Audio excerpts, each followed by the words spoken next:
Короче, Rossiyaga keldingiz, birinchi bo'lib registratsiya qildirasiz. Bir oy ichida 30 kun ichida patentga topshirish kerak bo'ladi. Patentga topshirishda qarang. Hamma analiz javoblarini topshirasiz, qon, CD, hamma analiz topshirganingizdan keyin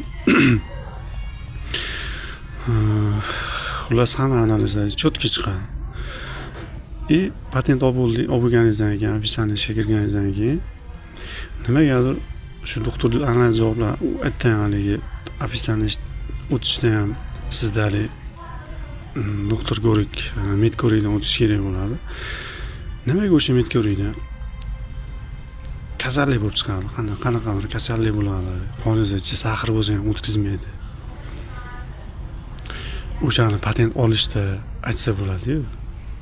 Nima deb o'ylaysizlar shuni? Videoga like bosib qo'yinglar, ko'proq tarqalsin mana shunaqa. Kim nima deb o'ylasa, mana shu kommentariyaga yozib ketinglar. Sizlarda ham bo'lgan-ku, to'g'rimi? Shu narsaga bosh qotyapti-da. Nima deb o'ylaysizlar?